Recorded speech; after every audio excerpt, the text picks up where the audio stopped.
Hmm. Ooh, hello, YouTube. I'm back again, Mary's World. I was rambling through some of my files and things, and I went to my website and checked some things out because I had some people to actually subscribe to my website.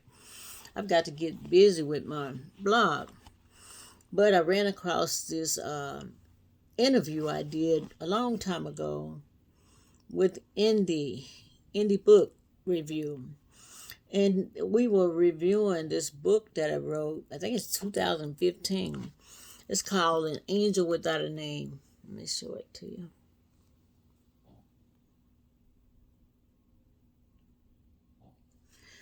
And I'm going to play this video and it'll tell you more about the book, okay? I hope it goes through.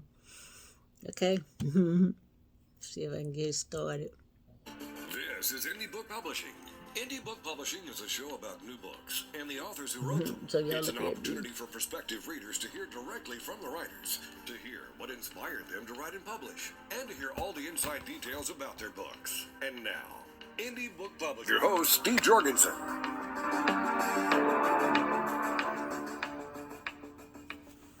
The title of the book, The Angel Without a Name, Hearing Your Voice. And the author is Mary E. Sims, and Mary joins us now on Indie Book Publishing. This interview brought to you by Balboa Press. Hello, Mary. Hello, Steve. Well, great to have you with us, Mary. This is quite a journey, and we're going to learn more about, in fact, we're going to learn more about your first book and why you wrote that, Going Home Another Way. Let me just read a couple things just to kind of set the stage here. It's very thought-provoking. Mary thought she was lost, and after writing the book Going Home Another Way, she realized she was never lost. Now the question was, who is the voice?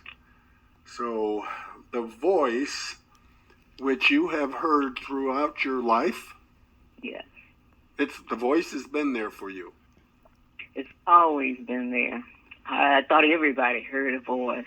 I mean, when I was a child, I heard it. I heard the voice.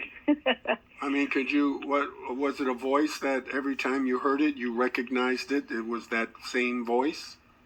Yeah, it was just a strong voice. It wasn't a child voice. It was an adult voice, even though I was 9 years old. And I went to a place, walking home from the store, and this voice says, "Stay on this side of the street." And I obeyed the voice. And when I got to the path where I was going to cross the street, there was a man standing in the pathway naked. And if I'd been on that path, I would have been raped. So the voice, that's I've always heard that voice, always. So it's it's a voice that sounds like a kind voice or a demanding voice, or it's not a scary voice.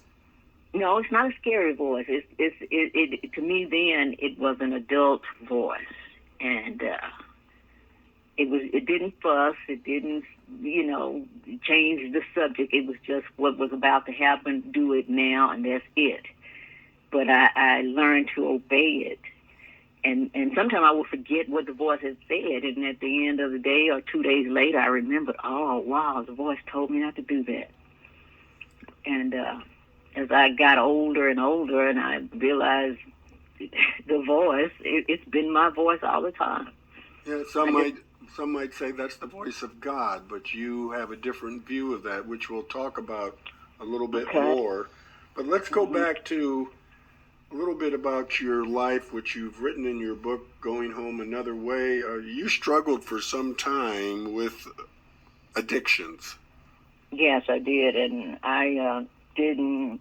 Well, I always drank alcohol and didn't think anything about it. But I got into my 40s. I got hooked on crack cocaine, and it was pretty rough for a while.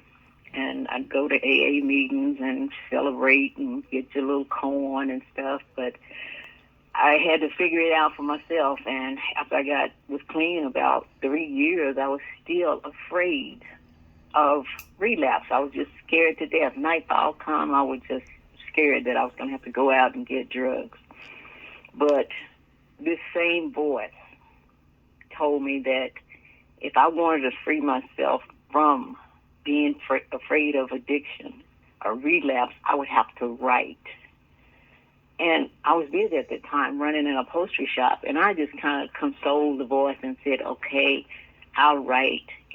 I would write if I had a computer, but I knew I wasn't going to buy a computer, so I was just trying to appease the voice. And I guess about a week or two later, I did a sofa for a man, and he owed me $400 on this sofa.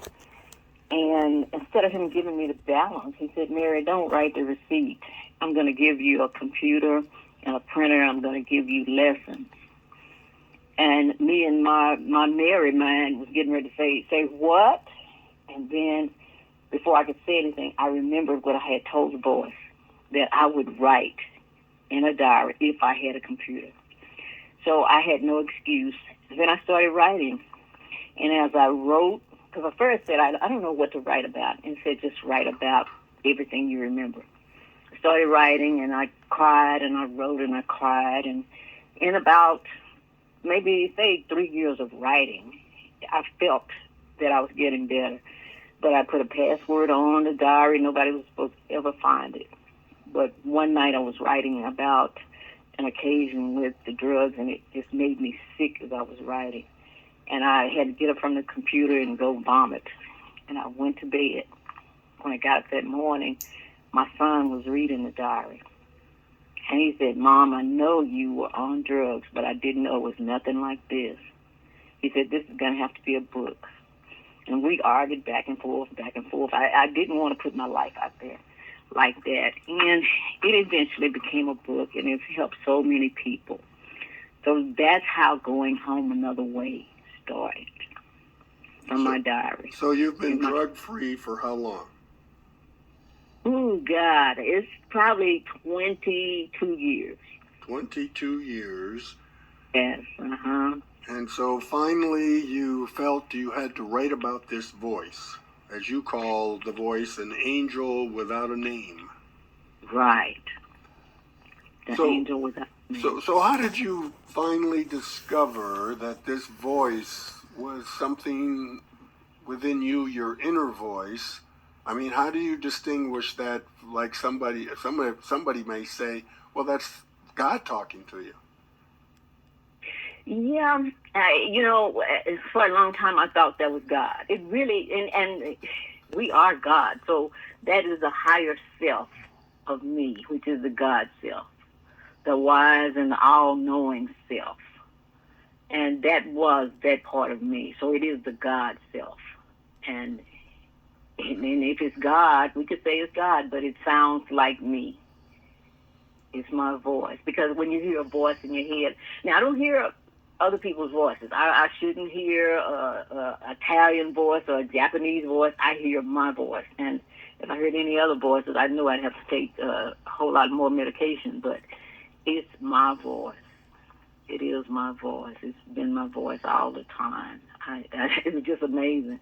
But the angel without a name, it started from people asking about characters who had been in Going Home Another Way. What happened to them? And do you still hear your voice, Mary? And all of that. And I said, yeah, I still hear the voice when needed, when I need something.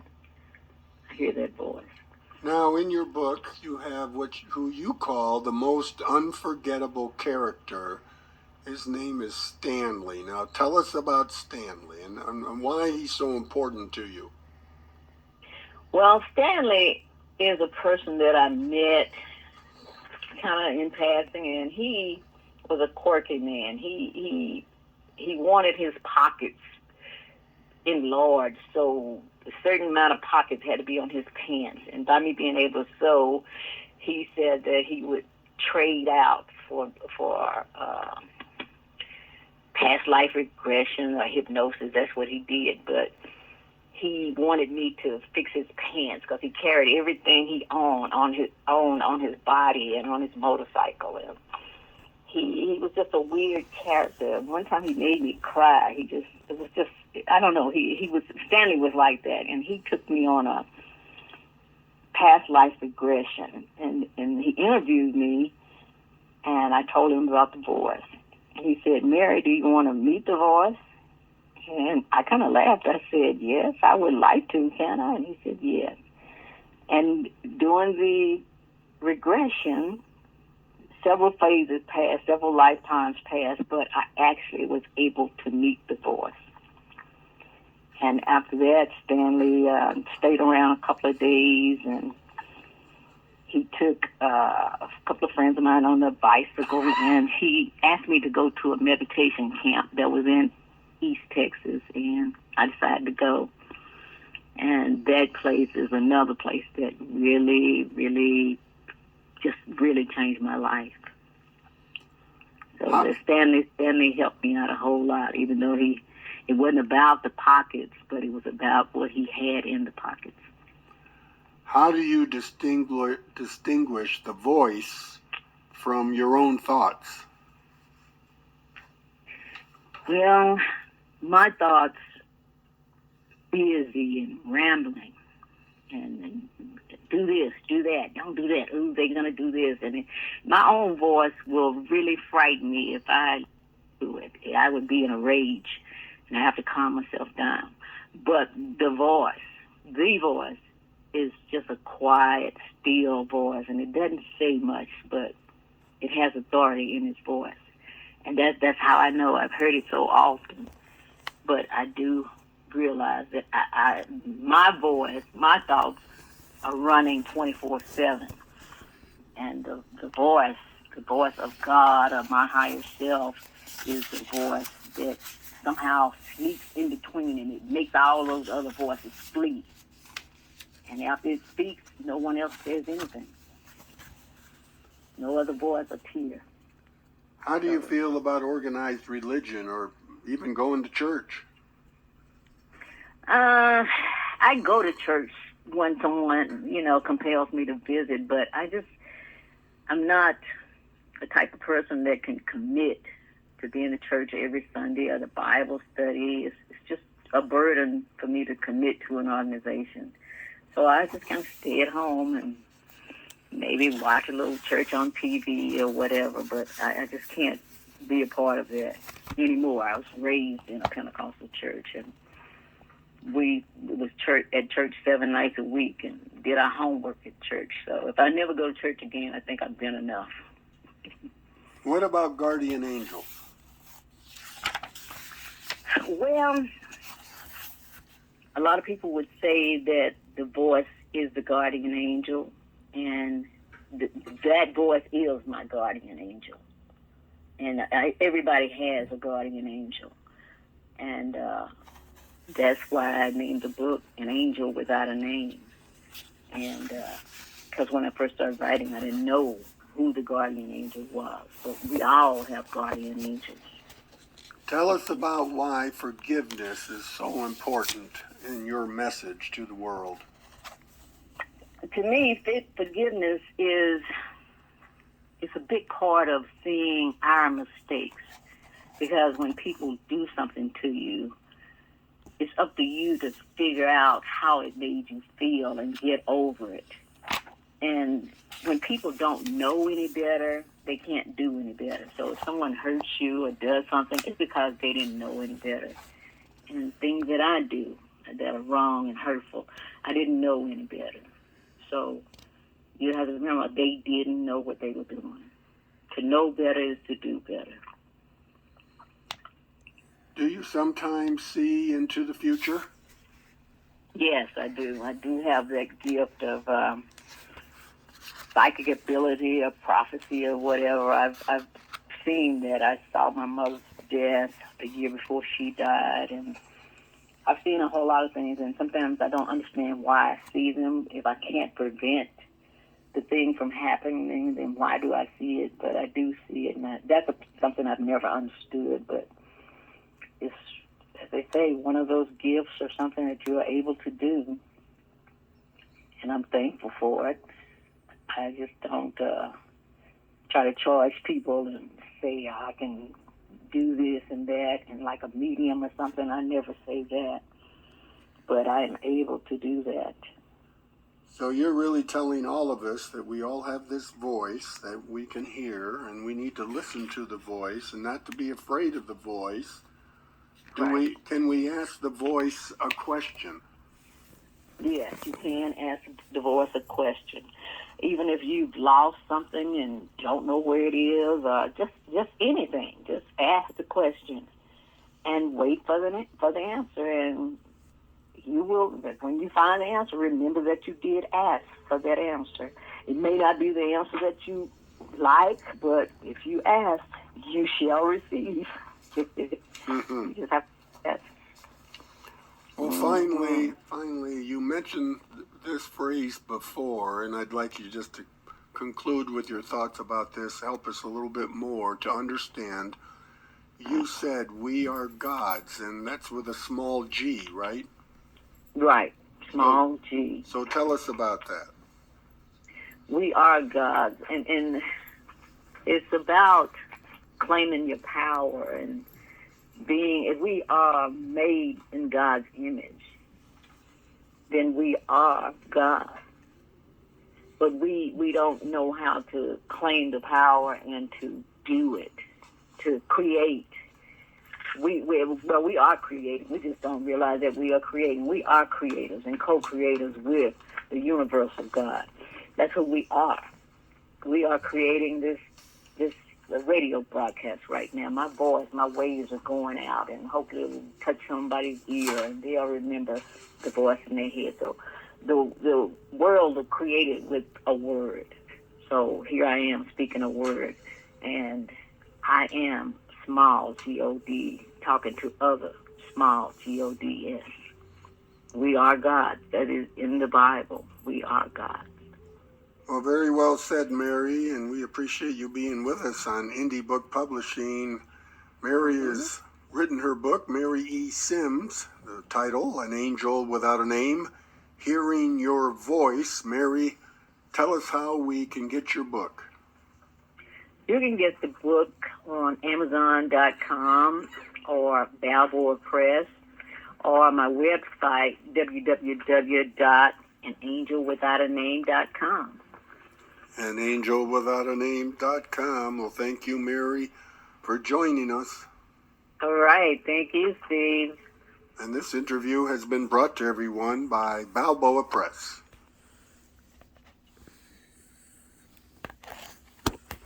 Okay, we did that. But anyway, I guess I'm still recording. You can get this book on Amazon, An Angel Without a Name. That's a good book. Sometimes you write books and you forget about them. Sometimes I can read, especially fiction, and I'll get all excited and wonder, are they gonna live or did they kill them? You know how you forget stuff. And the book, they are interesting. But get this book, and should I forgot what I was gonna say? An Angel Without a Name, Hearing Your Voice. And I'm gonna check out now. My website. My website is not anangelwithoutaname.com. My website is amecca.com. AMECCA.com. And it tells you about me and what I'm trying to do in my journey, on my journey in the world, and the purpose. That's what it is. Go to that, Amecca, myamecca.com. And we're going to say good night, people. Thank you for listening.